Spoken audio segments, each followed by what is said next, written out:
Alors, bonjour chers amis, content de vous retrouver encore ce matin dans le cadre de notre tranche café matinal. Alors, aujourd'hui nous avons un thème hyper important que j'ai intitulé à l'école du brisement. Alors là, je veux directement dans le livre de Genèse, commençant par le chapitre 37, vous allez on va lire jusqu'à, enfin pas je vais lire maintenant, mais vous allez lire à la maison, je vais juste paraphraser la référence sans pour autant la lire, mais vous allez quand même lire à la maison Genèse 37, commençant par 37 jusqu'à aller 39 et 40, pourquoi pas. Alors là, on nous relate l'histoire de Joseph. La Bible dit, et Joseph était aimé de son père, et son père lui a confectionné un habit de plusieurs couleurs parce que, je vous épargne tous ces détails, mais son père l'aimait. Alors il s'est fait que Joseph était haï de ses frères. Et un jour, il est allé lui rendre visite là où il paissait le troupeau. Alors ses frères complotèrent contre lui et l'ont vendu. Et c'est là a commencé l'école de Joseph. Alors l'école de Joseph a commencé lorsqu'on l'a vendu. On l'a jeté dans une citerne, vendu comme esclave, arrivé en Égypte. Il travaille comme esclave, après être esclave, il a été en prison. Donc, ça dit que des choses s'est passées dans la vie de Joseph, contrairement à ce qu'il avait reçu auparavant. Alors, Dieu lui a montré dans un songe que ses frères, et selon l'interprétation justement de son père, que ses frères et son père s'est prosterné devant lui et tout le reste. Alors, il avait reçu une promesse, encore une vision de la grandeur, mais il était en train de vivre tout le contraire de ce qu'il pouvait imaginer. Alors, c'était une école de Dieu. Dieu était en train de le travailler. Or, quand je dis à l'école du brisement, le brisement, c'est rendre ou tailler ou mettre en pièces quelque chose. À l'école du brisement, Dieu travaille notre caractère pour l'appel qui nous attend.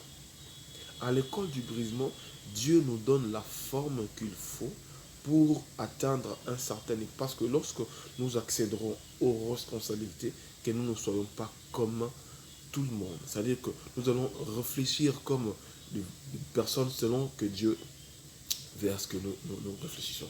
Alors, à l'école de Dieu, Dieu nous donne de caractère, Dieu nous travaille, Dieu travaille notre moi personnel, notre mienneté, comme disent le philosophe.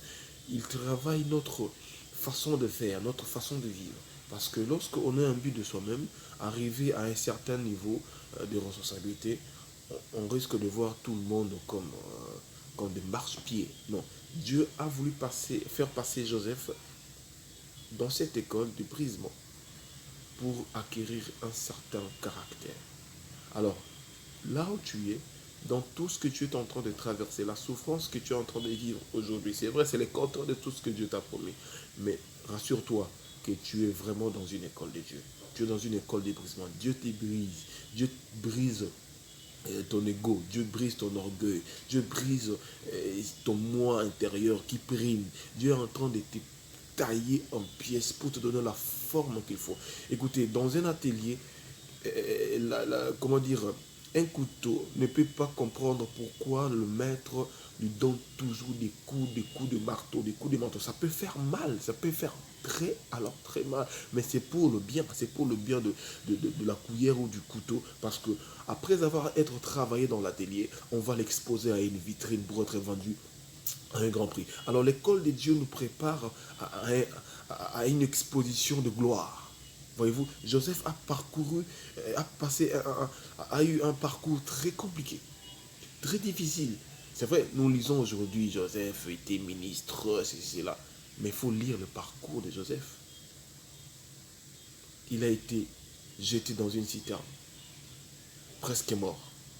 Il a été vendu comme esclave. Il n'avait plus comment dire, la libre volonté. Non. Joseph était devenu un esclave et, et, et, et comment dire, fonctionne selon que le maître lui dit de fonctionner, lui dicte de fonctionner. Il n'avait plus de volonté, il n'avait plus la liberté. Privé de tout, un esclave, il travaillait commis aux petits travaux et tout le reste, commis à des histoires peut-être. On ne donne pas les détails vraiment dans le fond, mais un esclave est vraiment considéré comme un sous-homme. Alors, Joseph était considéré comme un sous-homme, et vendu comme un sous-homme.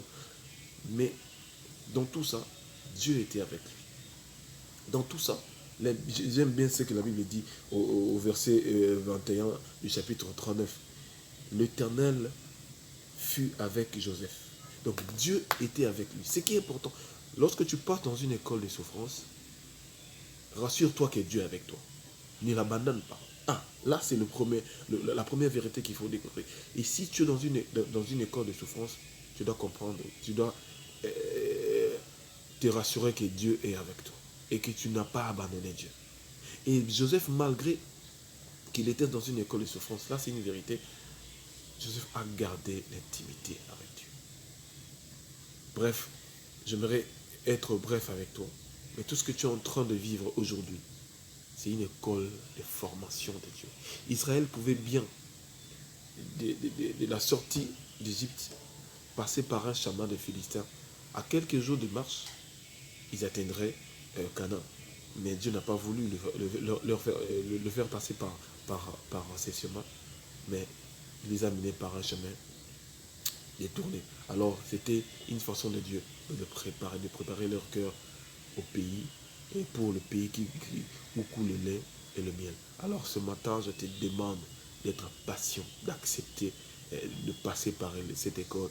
Cette école te prépare à la souffrance que tu es en train de vivre, tout ce que tu es en train de passer aujourd'hui, c'est une préparation à une vie glorieuse demain. Alors sois patient et reste rassure-toi que Dieu est avec toi. Et si Dieu est avec toi, malgré la durée de la nuit, le soleil finira par apparaître. Je vais prier avec toi. Seigneur Dieu, merci. Merci de donner à mon frère, à ma soeur, un cœur patient, un cœur de supporter et de traverser cette école de souffrance, cette école de brisement.